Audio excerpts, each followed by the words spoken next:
Shalom to the bride of the Messiah, and shalom to the 144,000. And I bid a shalom, shalom to the nation of Israel. Have a message for you today. For I know many of you are wondering I'm sorry, it's my tongue about to get twisted. Many of you are wondering, how would I keep Passover now? Because we are under this restriction of staying in our homes and we can't come out and physically fellowship. And a sister that I fellowship with brought this to our attention. When you go back and read the book of Exodus, where was the first Passover kept, my brothers and sisters? In their homes. Okay? So, during this time of judgment, we see the plague of the coronavirus upon the earth.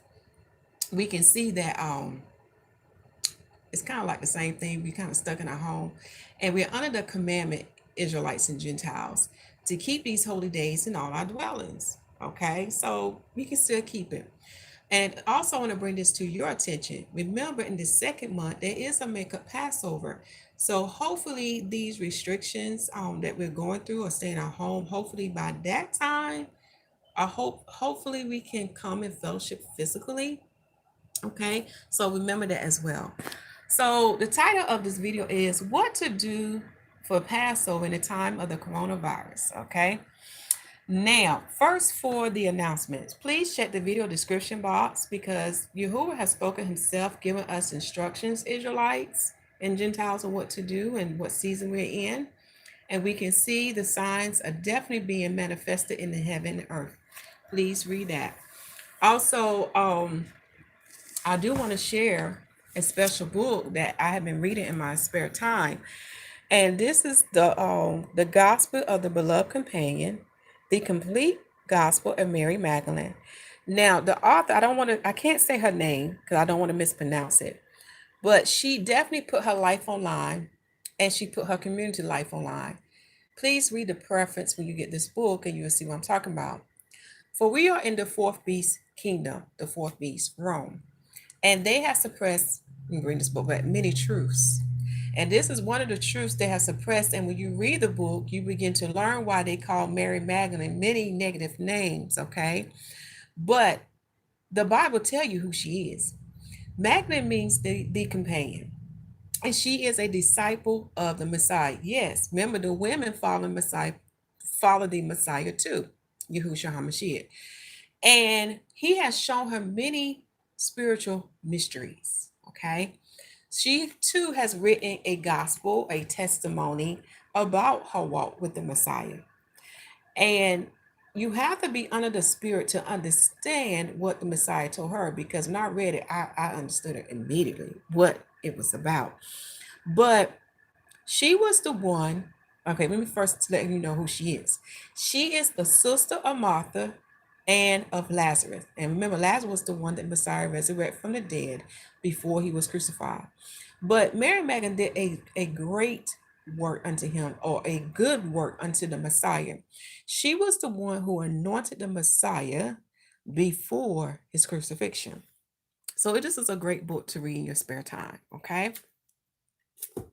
Now, I just recently put out a video for the Christians. So if you have any Christian friends, please share that video on to them about Easter. I found another ancient book. Well, not ancient book, but an old book, my brothers and sisters. And it's a European giving the truth about Easter. Okay. So also share that video too. That's on the channel as well. All right. Now back to the topic.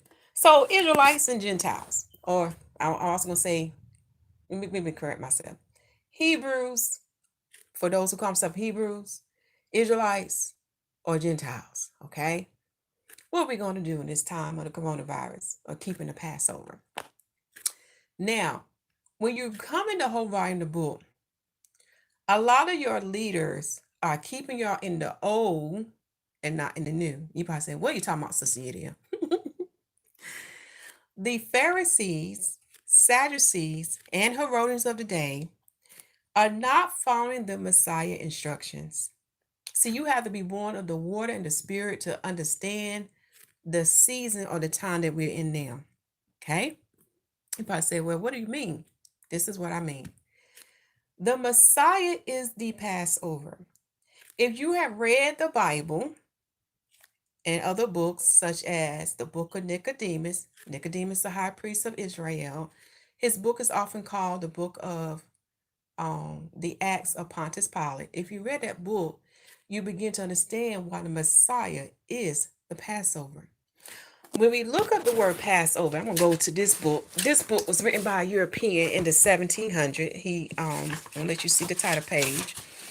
Cruden's Complete Concordance in the Old and New Testament by Anastasia Cruden, A.M. He written this book in 1737. But I'm just gonna go to the meaning of Passover, because when we look at the word Passover, let's see, can I find it? Here you go. It says here, this words come from the Hebrew verb prashah, which signifies to pass, to leap, or skip over. Now, this is all I'm going to read right here. I'm going to stop there. Okay, I'm going to pause this so y'all can look at the rest of this. Okay. Now, what did the Messiah is the Passover? Because we can understand the Passover in the book of Exodus. Okay. Because we know what the destroyer passed over the Israelites because they had put the blood of the lamb upon their doorposts, or their houses. So in the new covenant, we are sealed with the blood of the lamb, and we will what? Be protected because we have the blood of the lamb. But the lamb, who is the Passover, which is the Messiah, what did he pass over? What did he skip or leap over? Think about it. What did he do in Sheol? Okay, when he set the captives free, he passed over death and destruction. He conquered the principality, who is Satan. Satan is the angel of death and destruction. He is the only descendant of Adam, who defeated death. Okay? He was brought back to life in body, soul, and spirit. And through his passing over, he was able to set the captives free from Adam and the rest that was above him. Okay? And he took them to paradise. What did he say to the thief on the cross? You shall see me, you shall be with me in paradise. Paradise, when you study the levels of heavens, is in the third level. Okay? In paradise. This is why the Messiah is our Passover lamb. Okay? Do you hear me, Israelites and Gentiles? Okay.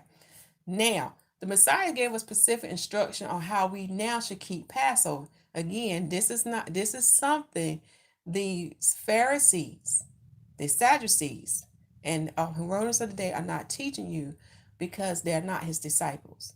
In other words, they're not following his teachings or his instructions. Remember, they are kingdom blockers. Stay away from them. Submerge yourself in his word. Okay, here's the Messiah instruction. The keeping of Passover now is the breaking of the unleavened bread and the drinking of wine.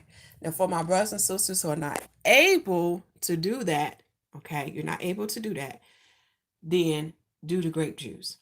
Now, for the poor, yes, I agree. The captivity is ending. Okay, but let me keep going with the message. I don't want to get off track, but I want to talk more about that captivity because it goes back to Genesis. This captivity we're in, not only Israelites, the whole world.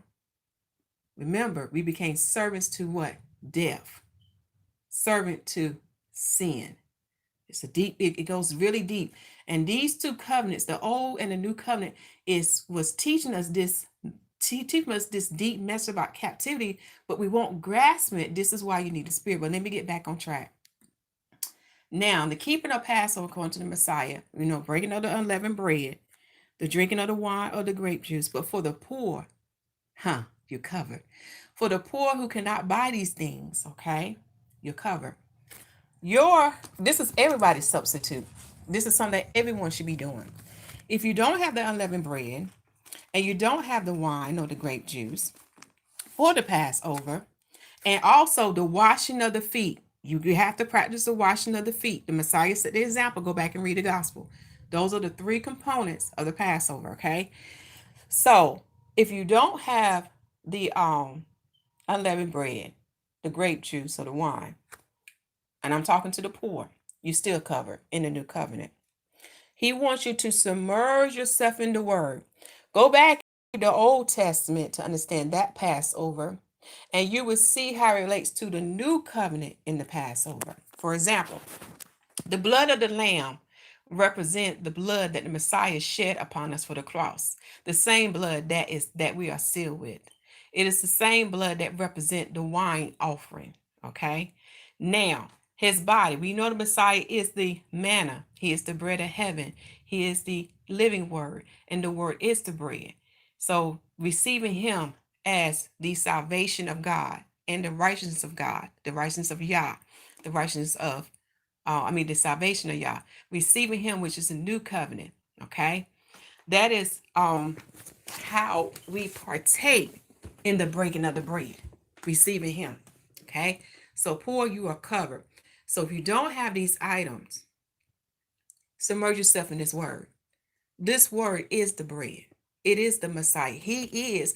See, we focus too much on the letters of paper, but when you come in the whole volume book, you begin to learn that the Messiah is Torah.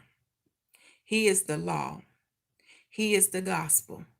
This is why the Pharisees, Sadducees, and Herodians could not trip him up in his word, because he is these words on the paper that we see today.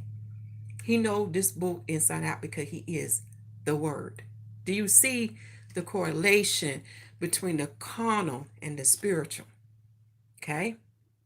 So for the poor who do not have these items during the time of the holy days of the Father, which is the Passover and the Feast of Unleavened Bread, you are covered. He just wants you to pull this book out for the Passover day and the next 7 days, and he wants you to immerse yourself in this word. You need to get an understanding about Passover, Pesach, what it represents spiritually. See, a lot of us understand the carnal part, but we don't understand the spiritual aspect of this. Okay, so let me bring me to this for the calendar. The calendar link has been posted for those who needs to print this out.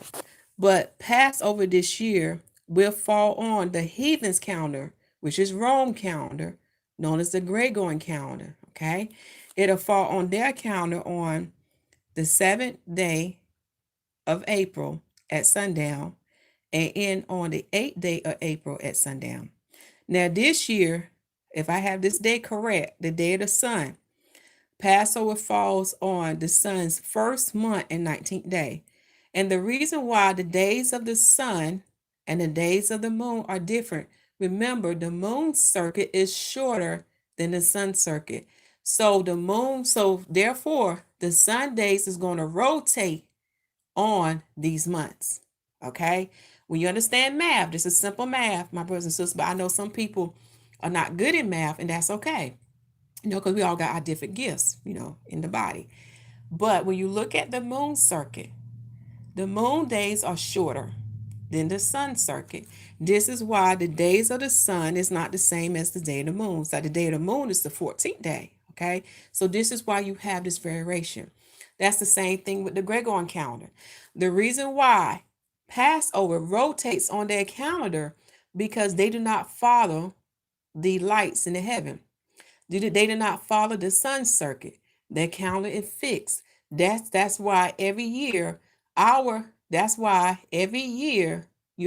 holy days rotates. Okay? Very important. On the channel, I want you to go to the YouTube channel, my YouTube channel, okay? It talks about a lot of things that the Messiah did in Shiloh. Please go look at those videos. I'm not going to go in a deep lesson this year because there's many videos on the channel to give you understanding about Passover and the Feast of Unleavened Bread. Even in the video description box, there's a link of the holy days that you can watch videos to get understanding about these holy days. But you need to understand why the Messiah is the Passover lamb. Not only did he pass over death and destruction, defeated him, but he set the captives free. Okay, if I'm going to talk about that captivity, because I'm very happy that the person who commented about Israel captivity shall end, but it goes very deep, okay? So Here go the dates. So on the 15th begins on April the 8th at sundown. And then that Feast of Unleavened Bread shall end on Avid 21st, which ended on April the 14th at sundown to April the 15th at sundown. Okay. All right. And also notice this, I got to bring this out. Notice how the full moon falls on the Passover day. And when you read not only in the Gentile records, you will learn that Passover falls on a full moon day. Very important to know. Okay. Another thing that is confirmed, and we're going to look at these 3 days. Aviv 14th, we know that Messiah was crucified. And see how it relates to the days of Joshua? Days of Joshua, okay? All right. See how it relates to Yahusha crucifixion day. Also known, this is the preparation day. Then on Aviv 15th, this is a holy convocation day, a Sabbath day, a day of rest, okay? This is the second day when the Messiah is in Sheol. You probably say, whoa, wait a minute, Sister Yia. Okay, let me go back and back that up. When the Messiah was crucified in the hour of darkness, his soul went into Sheol. Go back and read. When Joseph got the Messiah body, he placed him in a new tomb. So he was already buried somewhere else. So his disciple Joseph placed him in a new tomb. That's dealing with the body. But what the Messiah was talking about of him being in the belly of the whale, which is the center of the earth, in 3 days and 3 nights of darkness, it started on Aviv 14. In that hour of darkness, his soul went into Sheol. Okay. Now remember, time is not in the same way we think. I'm gonna use this for example. Remember when Moses went into Mount Sinai? He went to Mount Sinai for 40 daylights and 40 nights. But look at the time when Moses went up into the mountain. He went up into the mountain in the morning after the morning activity. So it's not based on a 24-hour period. That's what I'm trying to get you to understand, my brothers and sisters. You have to seek out Yah and what he means when he say the 3 days and 3 nights. Okay? Not based on a 24-hour period. All right. And there was a special miraculous sign that not only happened in Israel, but it also occurred in the other countries. And the Gentiles talk about this. They saw that darkness too on that day. So on Aviv 14, you have a day to happen within a day. Go back and write these events out. Each of the gospel have a piece of the puzzle, but let us keep this moving. Then on Aviv 15, his soul remained in Sheol. Okay? All right? Now, here's the proof that I have about Aviv 16 and why Aviv 16 is the day of his resurrection. Okay. It's also the day of the sheaf weight offering. It's also the day when the manna ceased in the days of Joshua. Do you see how this relate? Do you see how this go in hand? This all signified the Messiah resurrecting from Sheol, okay, and returning to his Father in heaven. This is why the manna ceased that day. All right, go back and read. Also, the work of Josephus will confirm unto you that the sheaf weight offering day, this is the first fruits of the body harvest, okay, is on Aviv 16. It's in the book. And you're probably saying, but what about the other stuff that Brother Hashur mentioned that Josephus written? But this is what you had to learn, Israelites and Gentiles. The Gentiles, when they translated the work of Josephus, remember, it was not given unto them. So you would see them either remove certain things, because I got a proof on something else, but I'm not putting this video, or them adding what they think it is. And even when it falls on the day of Saturday, that the word today called Saturday, remember, our calendar rotates. So that would explain why you would see it's on Saturday, because it rotates, and it may have fell on that Roman day of Saturday. But you got to understand this, the Romans changed their calendar so much, it's not really correct. But anyway, in the video description box, there's more information about the Roman calendar, because I have the proof and evidence showing you their errors and what they did wrong and why we cannot use their calendar for none of the most high holy days. Do you hear me, Israelites? You cannot use the Gregorian calendar for none of the most high holy days. You have to go back to Genesis chapter 1, and the evidence is supported by the prophets and by the gospel. That's all I want to say on that. But getting back to Leviticus 16, the sheep weight offering day. Remember, I said the carnal go hand with the spiritual. What do the first fruits of the body heart represent? That omer, that handful. It represents the Messiah resurrecting for the grave. This is how I know this is the correct day, without a shadow of a doubt. Because remember, Torah said he gave us 2 or 3 witnesses. It's proved in the gospel, it's proved in Torah, it's proved by the prophets, and Josephus give us the day when the sheep-weight offering day is done. Therefore, when you start to count for Pentecost, the first day of Pentecost will fall on the 22nd, because that is the day we start counting for Pentecost. Because the Sabbath day, the first Sabbath day, falls on, I'm trying to let this focus, Aviv 15. Okay, that's the first Sabbath day. Then after that Sabbath day, you have the sheaf weight offering falling on Aviv 16. Okay, all right, shalom. All right, then this is why we start counting for Pentecost. The first day for the count of Pentecost is Aviv 22nd. And the proof is in this whole, I'm telling y'all, Exodus chapter 16, the gospel, Ezekiel, Josephus. And there's many other proofs that Josephus give us about the Sabbath day. I'm telling y'all, I have the proof and evidence. There's videos on the channel that share some of that proof and evidence. And the Father keep, giving me more and more. But anyway, don't want to make this video long. So this is, and please go back and watch the videos on Sheol. See what take place in Sheol. The book of Psalms, the book of Ephesians, the book of Peter's, even the Messiah himself in the gospel talks about Sheol. Even Josephus talks about Sheol. It's there. Now, I'm glad for the person who made a comment about Israel being in captivity. Now, here's the mystery on this. Got to go back to the beginning. Remember, if you understand the beginning, you will understand the end, because the beginning shall meet the end. These 2 points shall meet each other, just like in Tishri or Attn. The beginning shall meet the end. When you understand that, then you understand why the Father said, I am first and last, I am the beginning and end. Same thing with his son, I am first and last, I am the beginning and end. You will understand how these things relate, even in the heavens, in the circuits, in the moon, or not moon, in the sun, which is the circuit called Takafar. You begin to understand why the beginning meets the end. Okay? Remember, heaven and earth is teaching these things. Carnal and the spiritual going hand in hand. They're teaching us these spiritual things, these spiritual mysteries. But we have to allow the salvation, the righteousness of Yah to come into our hearts. We have to allow the Spirit to teach us, not man to teach us, who is flesh, but the Spirit.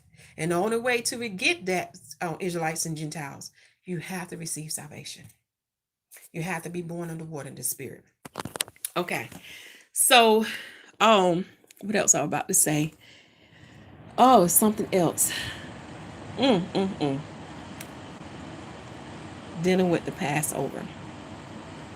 So, the most important thing in Passover, remember this, Israelites. I'm going to end with this.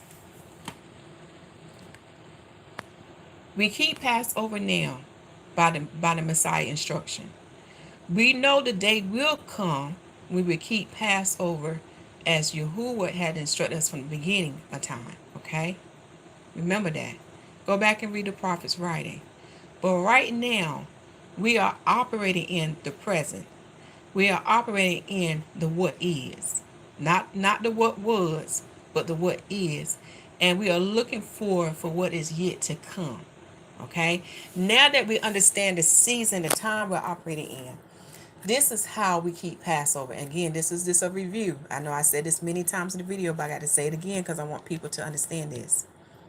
The Messiah instructed us, Israelites and Gentiles, the bride in 144. Okay? He instructed us to keep Passover by submerging ourselves in this word. That's number 1. Number 2, it is the breaking of the unleavened bread. It is the drinking of the wine or the grape juice. We do these things in the remembrance of him. And lastly, the washing of the feet. And the reason why when you have the 16:11, the 16:11 would teach you why we wash each one another feet. Okay? It means this. The servant is not greater than the master. When you understand that, then you understand why we wash each other's feet. In other words, whatever the master go through, we shall go through. In this body, because we hold certain office or certain positions in the body, we're still not above one another. We're not above our brethren or our sisters. We're not above each other. So the washing of the feet keep us what? Humble, and to remind us that the master, who is the Messiah, he is our Lord, because remember, there's many lords. Okay? There's many Adonais. Okay? If he went through it, we're going to go through it. In this world, the Messiah went through persecution. Okay? He was talked about. They tried to twist his word. He was spit upon. He was hit. He was abused. He was bruised on the cross. You know, they did many terrible things to him. So if he went through it, Israelites and Gentiles, what make you think you won't go through it? Okay? He told us, because he is in us, when you receive the new covenant, he abide in you. Because he abide in you, the world will come against you. Not because of you, because of who abide in you. Okay? That is the greatest instruction that these Pharisees and Sadducees and Herodians today are not following. They got you, because I did it. I'm guilty of this. I'm telling you, you will see it on my channel. That's why I want to take down my old videos, because I want you to see how the Spirit has grown me in the truth. I am honest. If I did something wrong, I'm going to tell you and I'm going to repent of it. Okay? All right?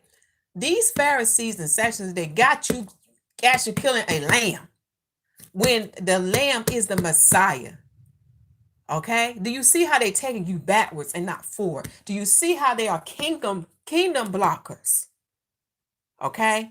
So they got y'all doing something that's not in its rightful season or time, that has passed.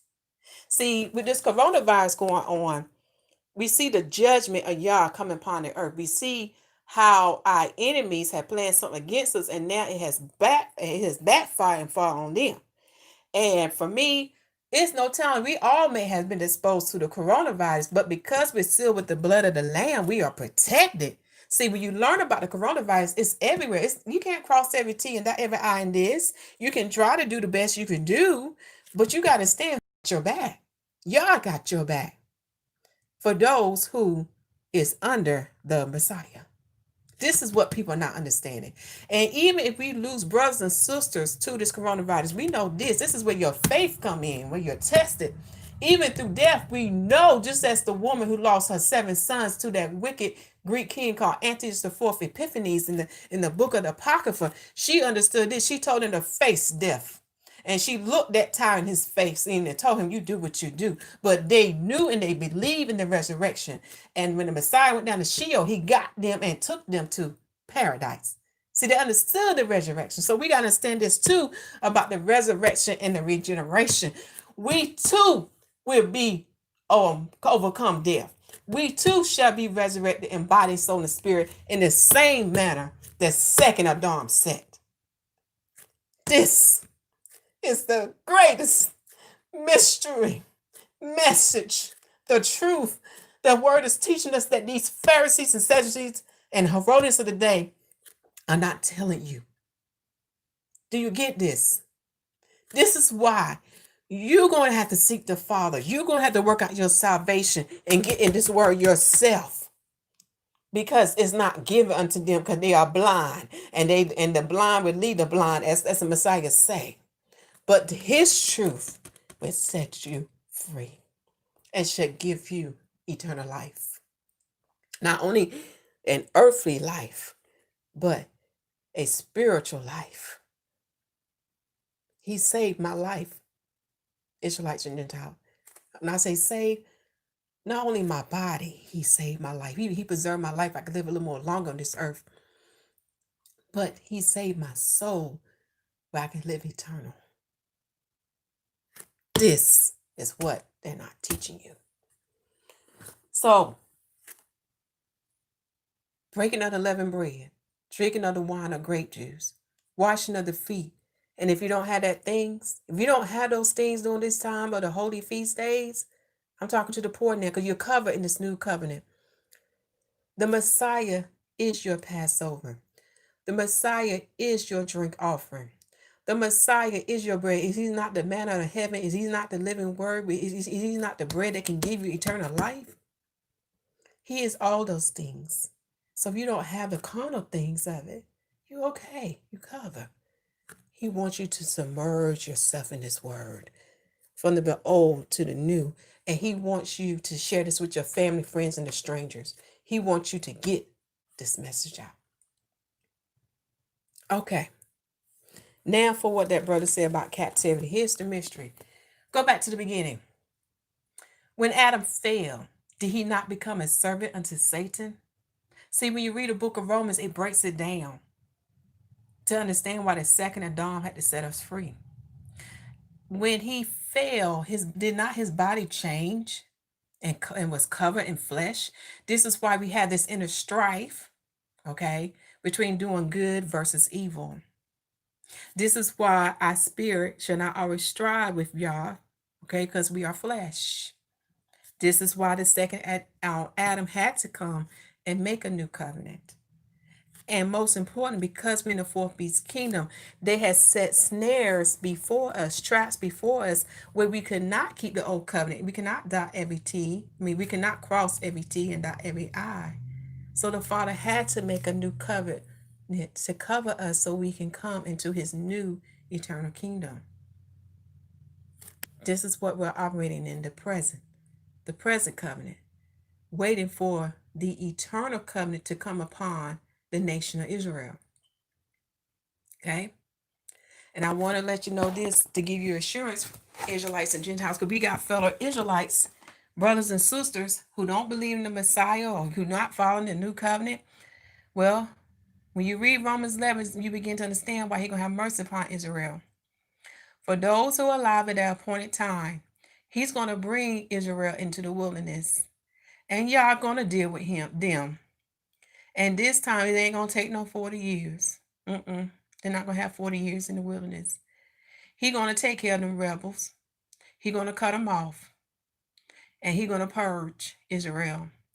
And the rightful remnant of Israel shall enter into the Holy Land. Because they have another part to play with the beasts. Read the book of the prophets and you'll see. Read the book of Revelation and the book of Esdras. First and second Esdras and the Apocrypha, and you'll see what I'm talking about. They have another part to play with the beasts. Okay? All right, I think I done said enough. So I hope you understand how to keep Passover. You can do this in your home. You can do this online now. That's how we're going to do with the people I fellowship with. I find an assembly. The Father blessed me to found an assembly who understand by keeping these holy days, and they let me know they are striving to do what is right. So in other words, they're not all the way there yet in everything, but yet they are striving. So the Father's teaching me to hear their hearts. And the Father blessed me to fellowship with them, and we're going to keep it online. Okay? So those who are in your home, y'all practice it in your home. If you're by yourself, you still can practice it because the Father said what? Well, his son said unto you, I'm with you always to the end of the world. So still practice in your home, whether you're by yourself or whether you have people in your home, you can still do this thing. Because we're sealed by the blood of the Lamb. All right, I done said enough. Make sure the people receive salvation written in Romans chapter 8. Make sure they are baptized by the water and the Spirit, and to receive the Holy Spirit baptism. All you have to do is ask your Father in the name of Yahushua HaMashyach, for all powers and authorities is given unto his Son.